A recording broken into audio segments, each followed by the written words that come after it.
Welcome into the PHNX Cardinals podcast presented by the DraftKings Sportsbook app, an official sports betting partner of the NFL. Chierstin Susel here with Johnny Venerable. Johnny, welcome back to the desert. Are you thawed out yet? I am. Yeah, I got off my plane at about 10:45 this morning here on a Monday, and I kissed the ground because I was so thankful to not be in Chicago in the Midwest anymore. I tweeted this out. I'm back in shorts, which means that all is right in the world, and I've become very soft. I let Twitter know that on Sunday when I got a lot of grief, or Saturday when I landed. I'm like, hey, it's really cold here. And they're like, no, dipshit, it's cold all the time, and we've had warm weather. And I'm like, all right, everybody be nice to me, okay? I enjoyed my time in Chicago, though.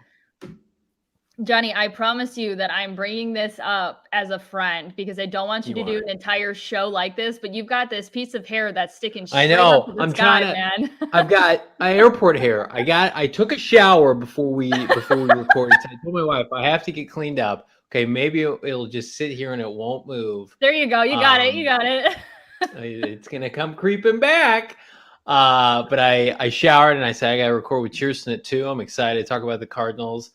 My wife's like, you're a little smelly. Go get in the shower. So thankfully we're in our remote setting, so you don't have to deal with me in person. But post-airport showers are an absolute must. Every time I fly, the first thing I have to do is go straight to the shower. Like airports, airplanes, Anyway. Yeah, it was a great experience, great trip. Cardinals took care of business, which we'll talk about. But the slight flex, love that. It's not a slight flex; it's the ultimate flex with the Emmy behind her. I've had the Emmy up the whole time. Every time we do a remote show, it's not going anywhere. There you go. Espo with the love the slight flex with the Emmy, Chierstin. It's there to stay. It's where it belongs. All right, Johnny. Well, you got to see it in person. We talked about it yesterday, but what was the most impressive thing to you about yesterday's win over the Bears? I think when I got there super early to the stadium so I could creep on the sideline because I didn't have a sideline pass to begin the game. We had post-game access, but I did not have a pass. So I went there and I got there before 9 o'clock and it kicked off noon Central Time. And so I just kind of where's mine? Shut up, Greg. I just kind of creeped onto the sideline. Johnny, we'll get you an Emmy. We'll get for this PHNX Cardinals podcast. We'll win an Emmy. Can we just? This is my Emmy right here, JJ. I went on the sideline, befriended the security guard, and so I hung out on the sideline for 3 hours before the game. And the biggest takeaway from just to experience it right before I wandered off to the press box, and then I did my remote hit for our PHNX tailgate show. And I think the most impressive thing was I was trying to move around. I was really cold. I went out the night before. I got additional layers. I got some gloves, right? I bought a scarf, and that still did not help me. And then I saw people like Max Garcia, sleeveless. Many Cardinals, including non-offensive or defensive linemen, went sleeveless yesterday. So number one, that was really impressive. I just think in all seriousness, when the game started, the fact that the defense forced 2 consecutive turnovers on the first 2 possessions for Chicago, and then the Cardinals offense, that wasn't perfect, but for the first time in nearly 40 plus days without their franchise quarterback, him to be inserted in inclement weather that really he's probably never faced at any level, I'm guessing, certainly not at the pro level, that being Kyler Murray, and to just go down the field and score 2 consecutive touchdowns. And to really at that point, it was 14-0. And I know the Bears kind of made a game of it, but it was never as close as really the score indicated when it was 14-7 or in the second half. So I think it was just the Cardinals came out and said, we're a much better team. We don't care about this weather. It's not going to affect us. I was talking to some locals and basically said, this is a good litmus test for the Cardinals because, Chierstin, we've discussed it in depth. That loss to Green Bay at State Farm Stadium, that might result in them going to Lambeau Field in January. And I think Lambeau conditions could be even worse than yesterday, certainly temperature-wise. And so to see them come out and play that well, given the climate, given the fact that their bye-week struggles were a real thing in years prior, and then the fact that they're implementing Hopkins and Murray again, that was super impressive to me.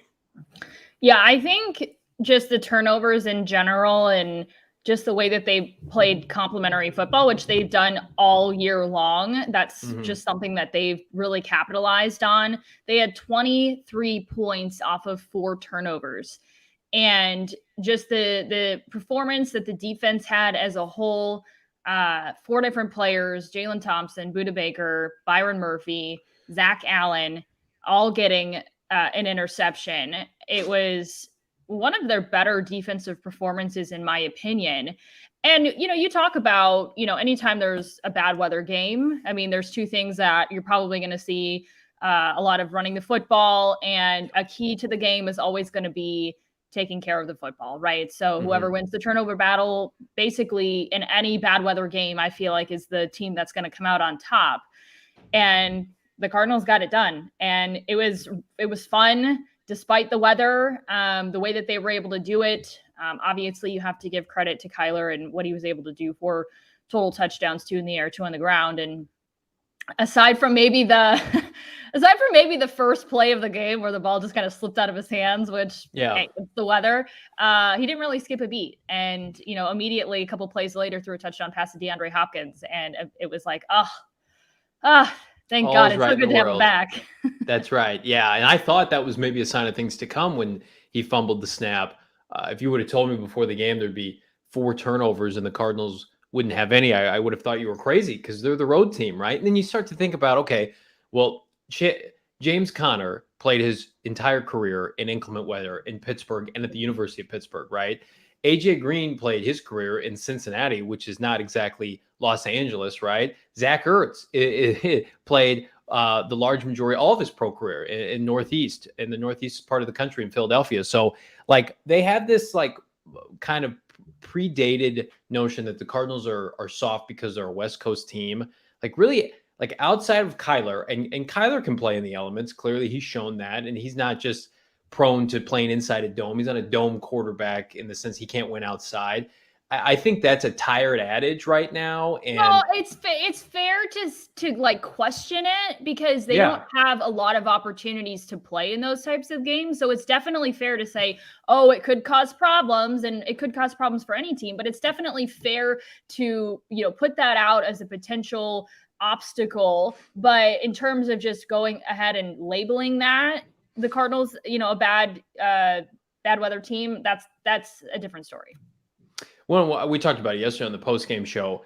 The fact that Murray and Hopkins were out for 3 weeks and this became kind of James Conner's offense gives them a whole different dimension and facet to lean on in December and January football, where you're going to have to win games like this. And I think that's a great place for the Cardinals to be, because I think if you look back at Kingsbury's prior 2 seasons, especially last year, they were a finesse offense and they didn't play well in the colder months. They didn't play well, at New England. They got kicked around by a couple division rivals late. They have to evolve offensively and have different facets and dimensions to their game to be able to have success late in the year. You have to evolve. And that team from last year in 2020 would have tried to throw the ball 40, 45 times yesterday. They would have given up on the run early. That's not who Kingsbury's offense is anymore. And I think it's funny, I heard a national reporter kind of bringing this up to Kliff earlier in the day about how he's evolved from the air raid. And I think he kind of scoffed at that notion because they haven't been in the air raid since he got here. And he's gotten better and better and better. I mean, his play calling yesterday, especially on that drive where James Conner had that one-handed touchdown catch and run. I mean, the Bears could not stop it. And I really do believe that exiting halftime, the Cardinals were just kind of ready to be done with Chicago.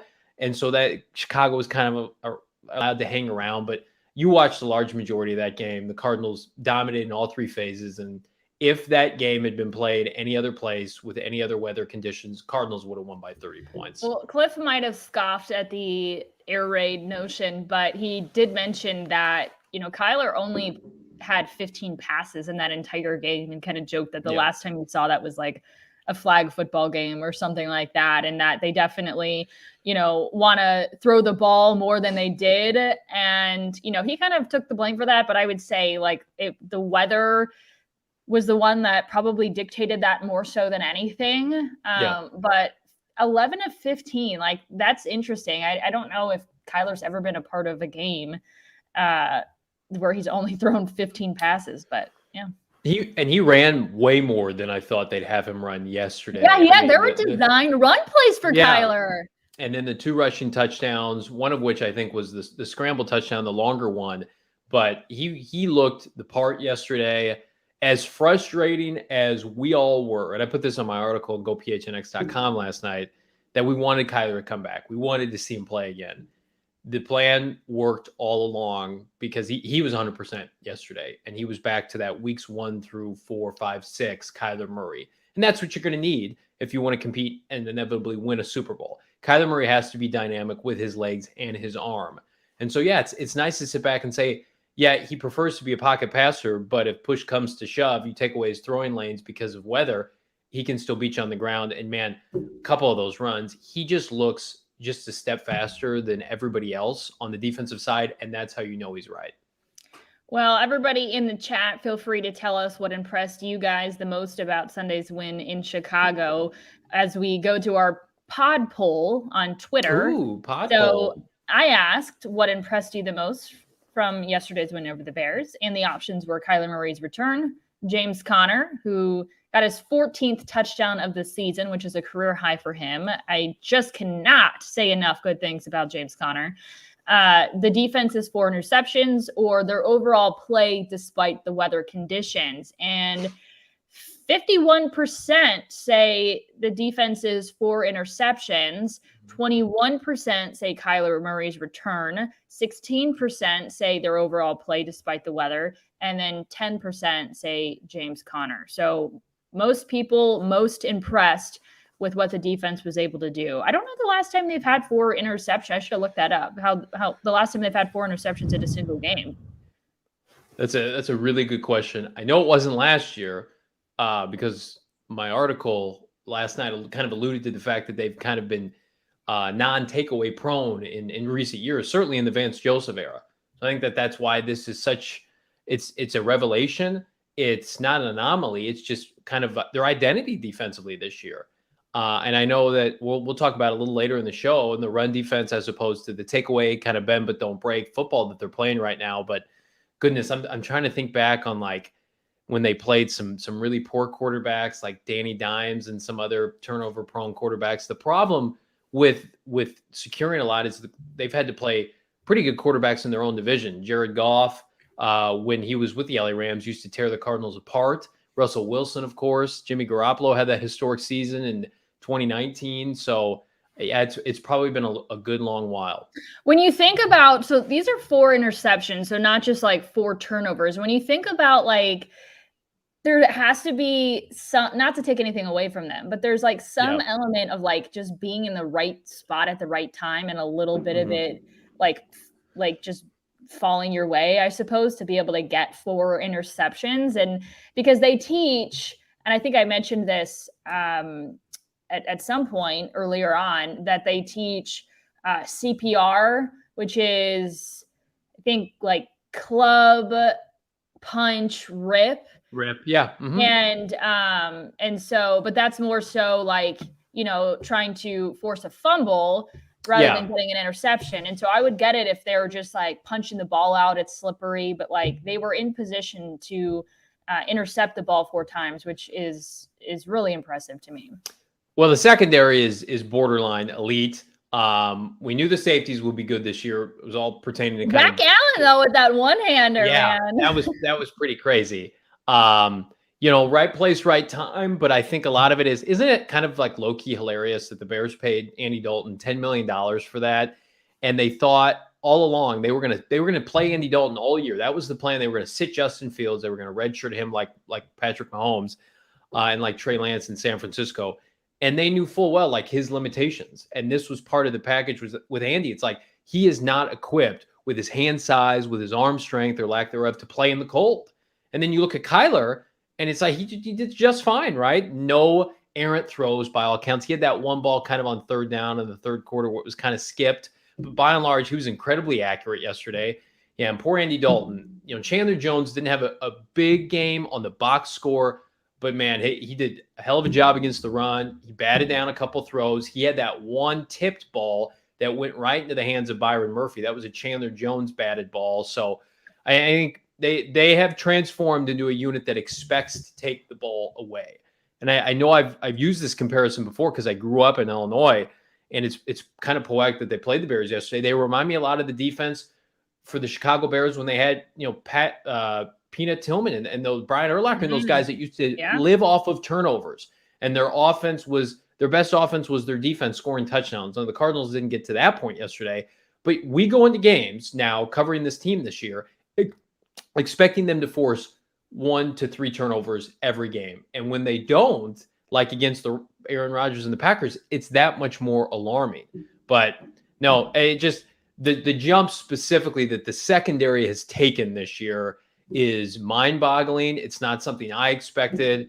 And you have to give serious consideration for Pro Bowl bursts for all 3 of those DBs that secured interceptions yesterday. Just phenomenal.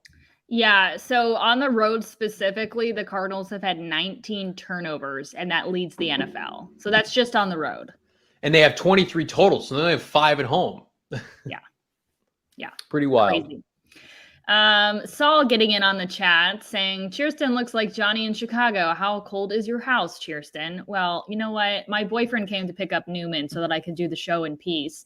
And he walks in to my apartment and he was like, those your house clothes? What are you doing? Is it like, why are you wearing so many clothes? And I'm like, can everybody just leave me alone? I just want to dress like it's wintertime. Okay. So you have multiple layers. You have a sweatshirt, a legitimate jacket. That's not like a pullover, like a legitimate coat. It's a light jacket. Fine. I'll wear the hoodie. It's a light jacket.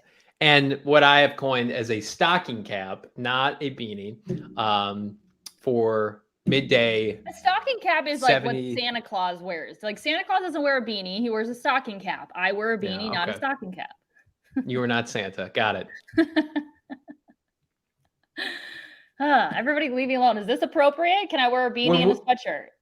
I don't know what you're going to do if it's sub temperatures this January, if we got to cover some postseason football, not in Arizona. Hopefully we don't. Hopefully we get to watch and cover the games here because it's fantastic here. Yeah. But God forbid we have to travel and it's cold out.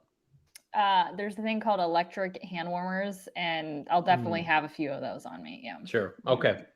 I know the Bird Gang Travel Club, they were passing out hand warmers on a fixed price a little bit. I think they were overcharging for some of those. That's smart. They bought out, I think, a local drugstore and were overcharging people. You gotta make money. We love Tyler.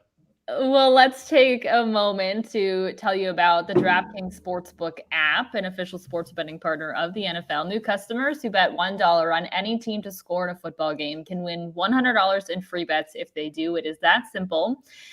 DraftKings Sportsbook customers can also get skin in the game with new same-game parlays. Combine multiple bets from the same game for a bigger payout. The more legs you add, the more money you can win. It is safe, secure, and reliable. And best of all, you can deposit and withdraw your cash whenever you want. But as always, with the DraftKings Sportsbook app, it is 21 and over, Arizona only. Gambling problem? Call 1-800-NEXT-STEP. New customers only. Eligibility restrictions apply. See DraftKings.com/sportsbook for details. All right. Well, the Cardinals happen to be our favorite road warriors. I hadn't seen that. On the road. Arnold, our graphics guy, did a phenomenal job with this. Everybody in the bus. We're going on the road. That must be a large ass bus if you can get Watt in a middle seat and then poor Kyler's on the roof, strapped to the roof. And then, of course, Hopkins managed to get a seat up front. I could just dissect that graphic all show. Anyway, the Cardinals undefeated 7-0 on the road, which I believe ties a franchise record. 7 road wins, I believe, ties the franchise record. And the Cardinals are the second team since the merger to win 7 straight road games by 10 or more points in a single season. So They're not only doing it, but they're doing it in convincing fashion. The only other team to do so was the 1984 49ers, who won the Super Bowl that year. What do you think, Johnny? Is this a sign of success to come? I think the Cardinals are a Super Bowl contender, certainly, and I expect them to wrap up a division rather soon. So I'll pose a question to you, Chierstin. So I believe the last time they were 7-0 on the road or had won 7 games on the road in a season was 2015 when they went 13-3. Do you know the team that they lost to that year on the road? No. They lost at Pittsburgh in I want to say it was week 6. Michael Vick was the quarterback of the Steelers.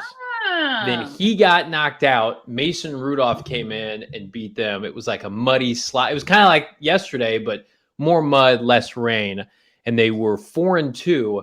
And then they rattled off, I want to say, 9 straight victories and then punted on their last game of the season. So they finished 13-3 that year. I think that's it. People can let me know if that's right. But yeah, 7-1.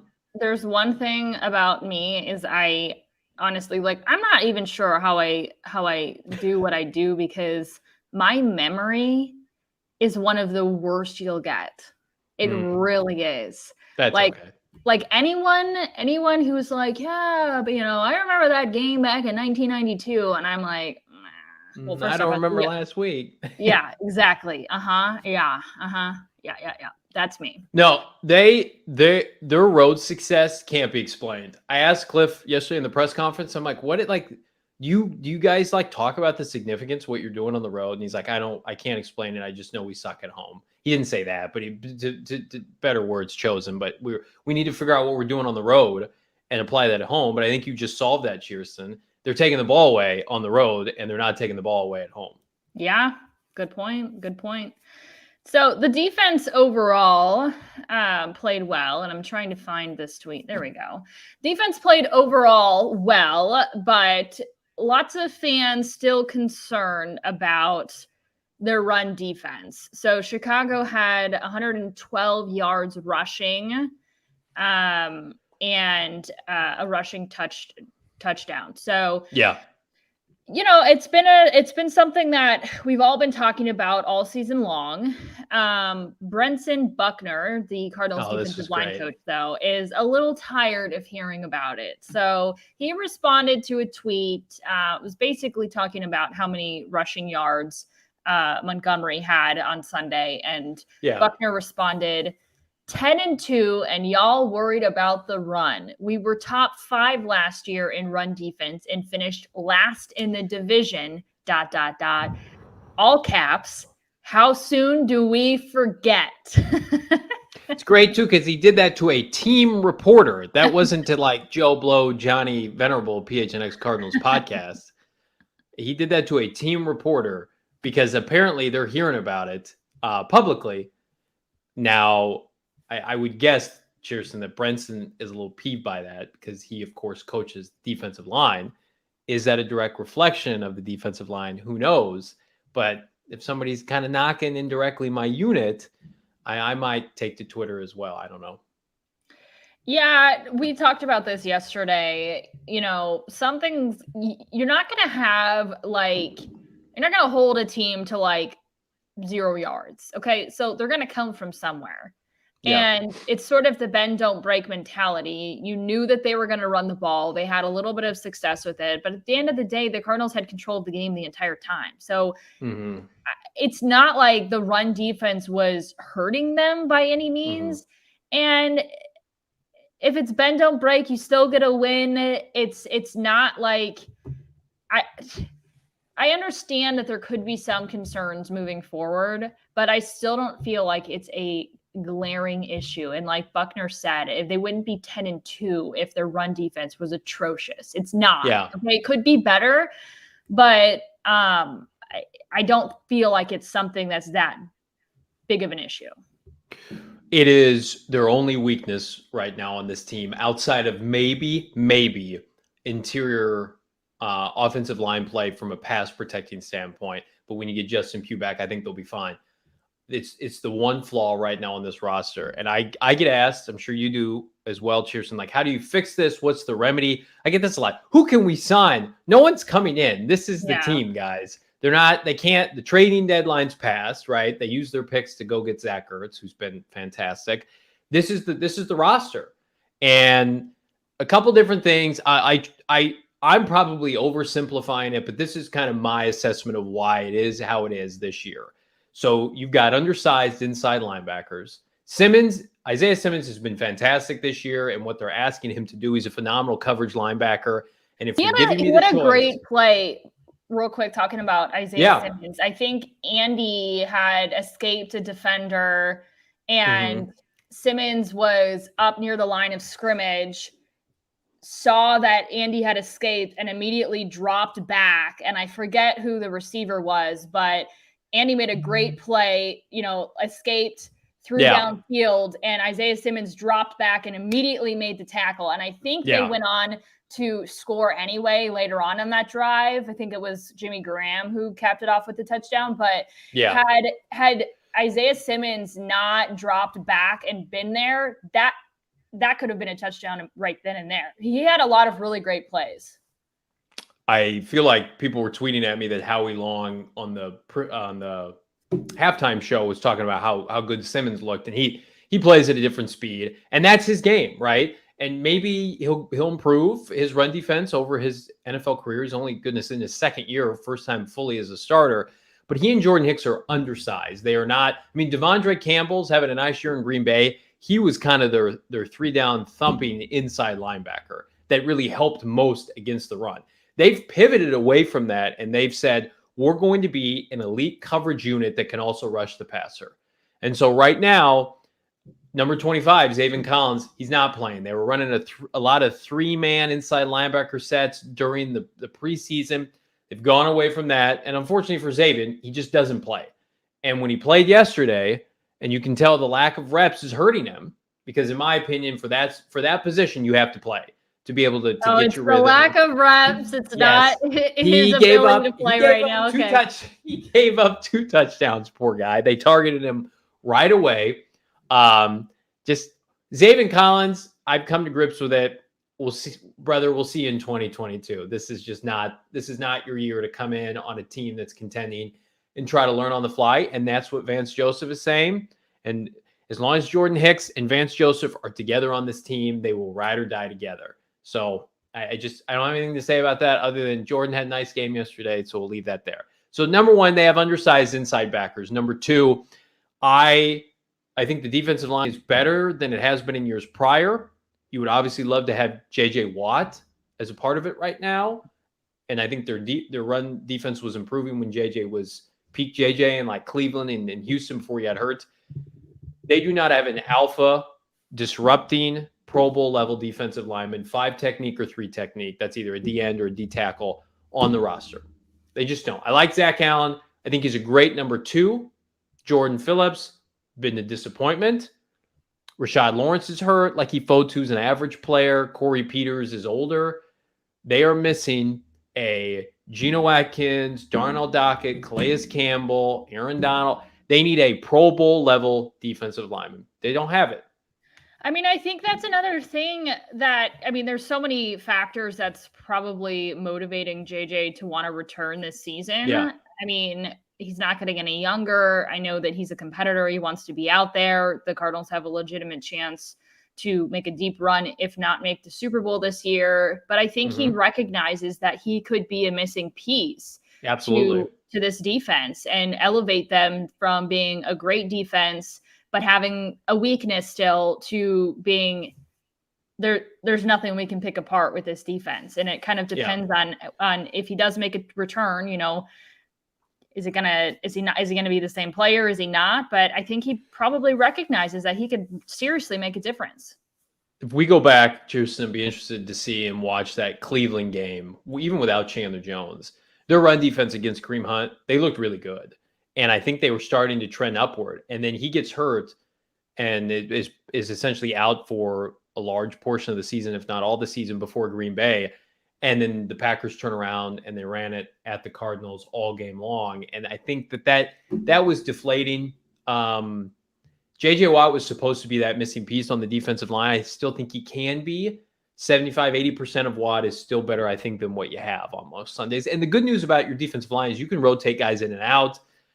You can play the snap game, but those would be my 2 biggest things. Is Vance knows what he has and what he doesn't have. He's got an elite coverage unit. His back 7 covering the pass is fantastic. So he's got to supplement some things up front. I would think as a whole, like, I kind of feel, going back to that Brenton Buckner tweet, I kind of feel like if I was on the defensive side of the ball, I'd be like, what more do you freaking want from us? Like, yeah, internally, we'll pick apart like what we need to do better. Right. But y'all need to be grateful for what we're doing, okay? Yes. I'm grateful, very much so. Yeah. All right. Well, the next time the Cardinals play, we're going to be out at Westgate for our block party, Monday, December 13th from 3 to 6 p.m. Teaming up with Bird Gang Travel Club and the Lola. We have all you can eat, all you can drink, a DJ, giveaways. You can hang out with us. We are so stoked for this. And then on top of it, I believe we were trying to figure out, just to nail it down, and we're pretty confident in saying this, that if the Cardinals win on Monday, then they will officially clinch a spot in the playoffs. So a Week 14 playoff berth would be exciting. I think the expectations for this team is, well beyond just making the playoffs, but considering what happened last year, to be able to just lock that up would be very exciting. So this is just a big game. They win next week. Not only are they in the playoffs, the division, in my opinion, is all but in the Cardinals' grasp, because they'd be 5-0 in the division, and the Rams will have lost at least 3 games. I'd have to double check, but I think that a win next week against the Rams, you've locked up the NFC West. I believe at that point you only have to win one more game. The Rams would have to win all of their games. The Cardinals would own the tiebreaker. A win next week would do so many things. But again, we talk about it like, I know definitively, like, the way they're looking at this is they've talked about it 1 game at a time, 1 week at a time.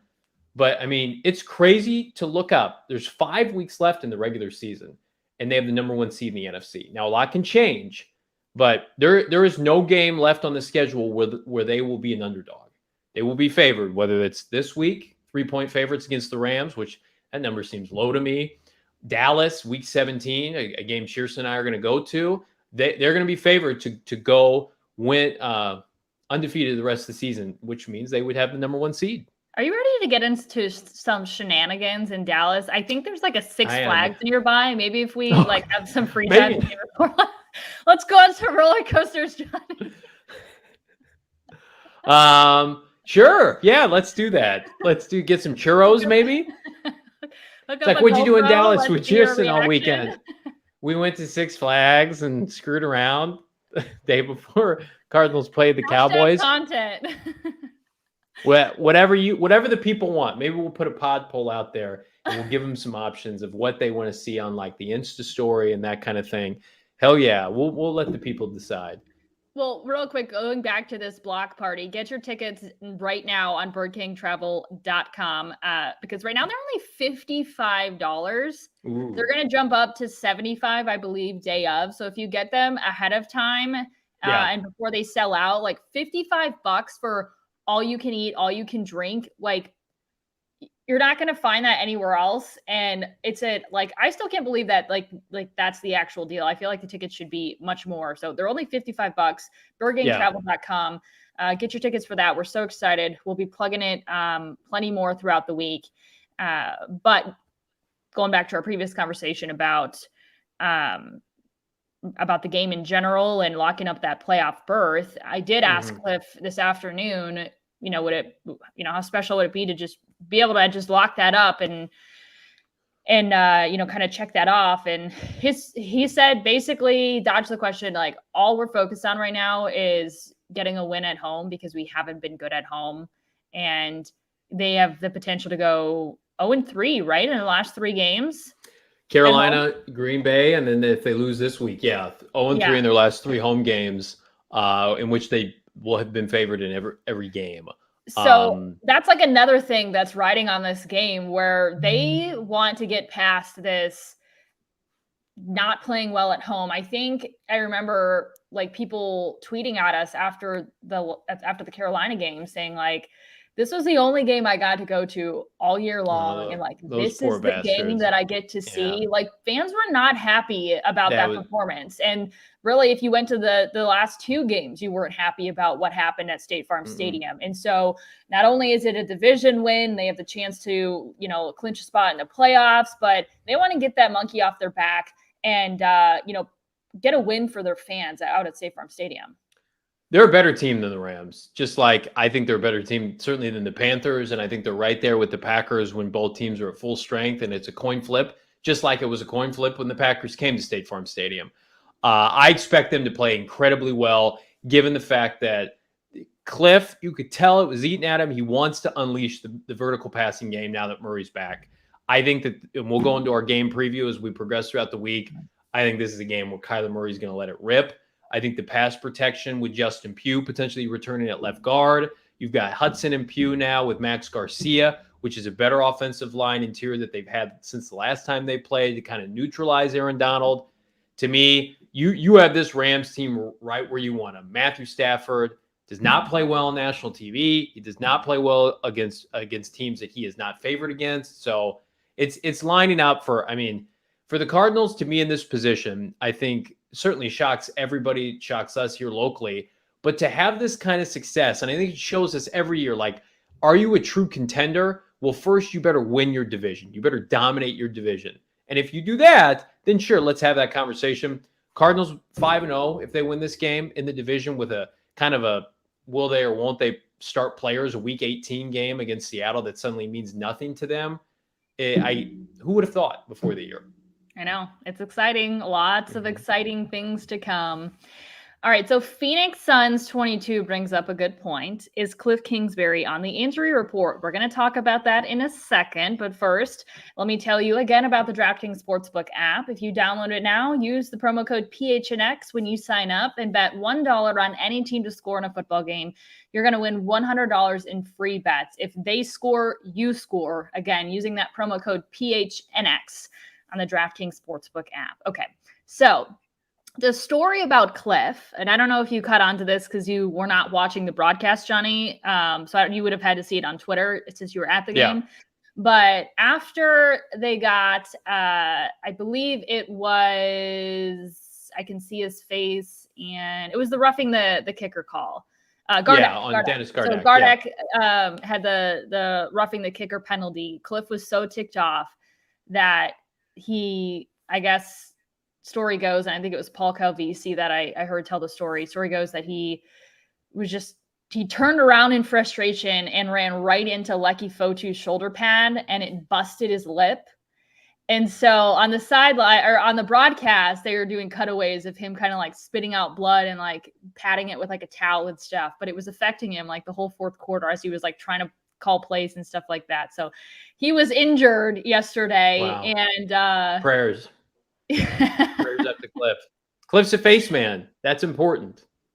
He joked, today that it had been a long time since he was like in shock that it had like happened because it's been a long time since he had, gotten an injury, in his face. So it's interesting. So he seems to be doing okay. He was talking fine today. Didn't seem like he had a fat lip or anything. So his face is good, guys. His face is good. Oh, good. That's super important for our brand is Kliff looks the part, especially for Frank's brand as he's potentially getting some ink tomorrow, which I'm sure we'll talk about here before the end of the show. But no, I had not seen that report. Now that you mention it, though, in the post-game presser, I could tell he looked a little bit different, but I couldn't tell fully what that was. And they don't let me get too close to Kliff. They kind of keep me, a little bit backwards. I'm only allowed so many questions to ask while the big boy media does their job. But no, I'm glad Kliff's doing fine. Or like that guy in the back with like this piece of hair sticking up. Yeah, don't let him get too Where close. are you from? Who are you with? I tried to follow Josh Weinfuss and Ken Summers to the press box, and they're just like shooing me away. They're like, "No, hurry up, shut this door." No, they didn't do that. Look at this shit. I can't. I put product in my hair, and then I had a stocking cap on this morning. That looks a little bit better. When I left my hotel room at 5:15, but It's just It's okay, just Johnny. It's all it's right. not happening today. I'm sorry, everybody. So that was one of the interesting side storylines of the game. Another one you mentioned yesterday was Budda Baker getting to hop on Bidwell's private jet because it had Wi-Fi, and his girlfriend is expecting any moment now. Kliff was asked if there was any update, and he said he has not gotten one. So as far as we know, Budda's not officially a dad yet. But that was another funny storyline from yesterday.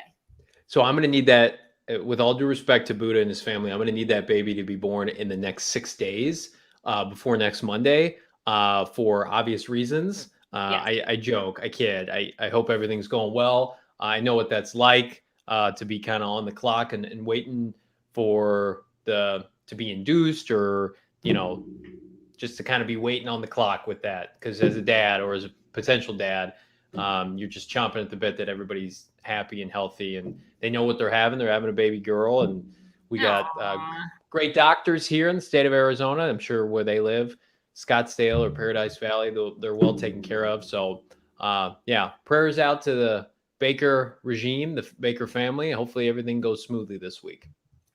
So one more storyline that was addressed today. So we mentioned Zack Allen's awesome one-handed interception. He joked it was like the ultimate troll today.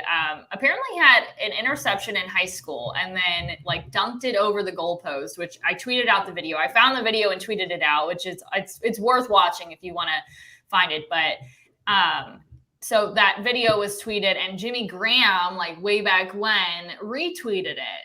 Oh, and nice. So he made a joke that, although I don't know if he was joking. I think he was actually serious, that he went to try and find Jimmy Graham after the game yesterday to see if he approved of this interception and what was his celebration. And I felt like that was the ultimate troll. Jimmy Graham's corpse somehow caught a touchdown pass yesterday. And I'm going to be honest with you, Chierstin, I did not think he was still in the league.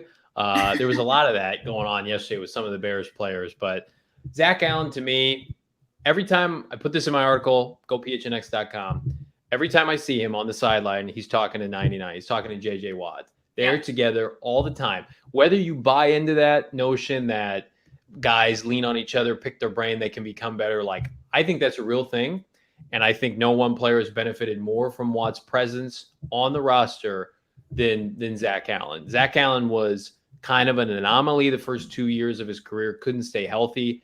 This year, I think he missed maybe a little bit of time, but by and large, he's been a really nice player for them. He's not an A player, but he was also a third-round pick out of Boston College, so it could take him a little longer to get acclimated to the NFL. But those two together, his impact, and then goodness, every game now, he's coming away with either a sack or a forced fumble. Yesterday, that interception, it was great. It was hilarious. Anytime a defensive lineman gets a pick, just hilarity ensues for the opposing team.